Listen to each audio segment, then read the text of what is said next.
রান্নাবাটির পক্ষ থেকে সকল দর্শক বন্ধুদের পুজোর অনেক অনেক শুভেচ্ছা। পুজো তো প্রায় চলেই আসলো, আর পুজো মানে কিন্তু বাঙালির খাওয়া দাওয়া। তাই ভাবলাম আজকে ষষ্ঠী কিংবা অষ্টমীর সকালে কিংবা রাত্রে রুটি লুচি পরোটার সাথে কি এমন খাওয়া যায় সেরকমই একটা কিছু বানিয়ে ফেলি। তাই এই সাদা আলুর দম আজকে বানিয়ে ফেলেছি। আশা করব রেসিপিটি আপনাদের ভালো লাগবে। ভালো লাগলে অবশ্যই রান্নাবাটি চ্যানেলটিকে সাবস্ক্রাইব করে লাইক শেয়ার কমেন্টের মাধ্যমে আমাদের পাশে থাকবেন।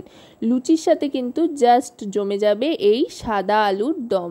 এর জন্য প্রথমেই আলুগুলোকে হালকা একটু সেদ্ধ করে নেব, হাফ সেদ্ধ নুন জলে, তাই বসিয়ে দিয়েছি। আর এদিকে মশলা তৈরি করে নিচ্ছি। তার জন্য প্রথমেই টক দই নিয়ে নিয়েছি 25 গ্রাম পরিমাণে।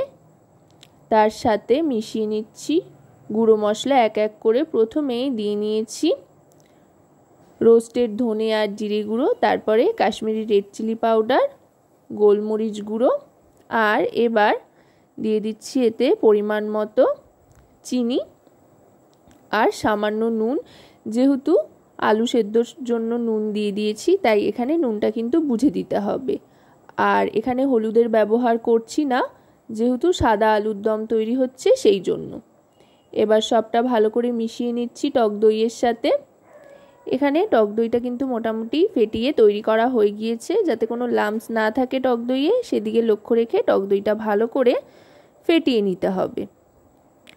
এবার ঢাকনাটা সরিয়ে নেব। আলুটা কিন্তু হাফ সেদ্ধ হয়ে এসছে, পুরোপুরি সেদ্ধ করার কোনো প্রয়োজন নেই, হাফ সেদ্ধই করে নিতে হবে। এবার জল ঝরিয়ে তুলে নেব। জল ঝরিয়ে তুলে নেওয়ার পর এই আলুগুলো কিন্তু ভেজে নিতে হবে। যেহেতু আলুগুলো বেশ গরম রয়েছে, তাই হাতার সাহায্যে সাদা তেলে ছেড়ে দিচ্ছি। সম্পূর্ণ রান্নাটাই কিন্তু সাদা তেলে করতে হবে। এবার আলুগুলোকে বেশ লালচে করে ভেজে নিতে হবে। সেদ্ধ করে ভেজে নিচ্ছি এই কারণেই, যাতে আলুর মধ্যে মশলাগুলো খুব সুন্দরভাবে ইনসিস্ট করে। ভেজে নিলে কিন্তু মশলা খুব ভালো ঢুকবে ভেতরে, সেজন্য অবশ্যই কিন্তু ভেজে নিতে ভুলবেন না। আমি দুটো ব্যাচে সমস্ত আলুগুলো লালচে করে ভেজে তুলে নিচ্ছি। প্রথম ব্যাচের ভাজা হয়ে গিয়েছে, এভাবে দু ব্যাচের সমস্ত আলু ভেজে নিচ্ছি। বাকি রান্নাটা এই তেলেই করব। যেহেতু নিরামিষভাবেই বানানো হচ্ছে, তাই তেলটা একটু বেশি ব্যবহার করছি এখানে। প্রথমেই ফোড়ন হিসেবে দিয়ে দিলাম সাদা জিরে। এবার এতে দিয়ে দেব গরম মশলা, গোটা গরম মশলা এখানে নিয়ে নিয়েছি এলাচ, লবঙ্গ আর দারচিনি। দারচিনি এলাচ লবঙ্গ থেকে মিষ্টি একটা গন্ধ ছাড়তে আরম্ভ করলে দিয়ে দিতে হবে আদা কাঁচা লঙ্কা বাটা। এই সময় কিন্তু গ্যাসের ফ্লেমটা একেবারে লোতে করে নিয়ে তারপরে আদা কাঁচা লঙ্কা বাটাটা দিয়ে দেবেন, তাতে করে খুব একটা ছিটবে না তেল। আদা কাঁচা লঙ্কা বাটা দিয়ে একটু নাড়াচাড়া করে নেব, ভাজা ভাজা করে নেব। ভাজা ভাজা করে নেওয়ার পর এবার এতে দিয়ে দেব টক দইয়ের যে মশলাটা তৈরি করে রেখেছিলাম সেটা। টক দইয়ের সাথে সমস্ত গুঁড়ো মশলা আর গোলমরিচের গুঁড়ো মিশিয়ে রেখেছিলাম। এই রেসিপিটা কিন্তু একটু ঝাল ঝাল হয়, যেহেতু লুচি পরোটার সাথে খেতে সাধারণত একটু ঝাল ঝাল রেসিপি হলেই ভালো হয়, সেই জন্য একটু ঝাল ঝাল করে বানাচ্ছি।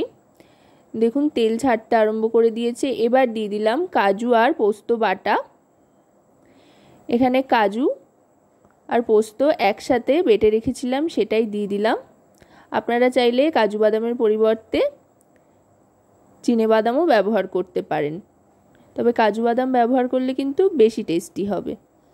এবার ভালো করে মিশিয়ে নিচ্ছি আর গ্যাসের ফ্লেমটা একেবারে লোতে রেখে কষিয়ে নেব।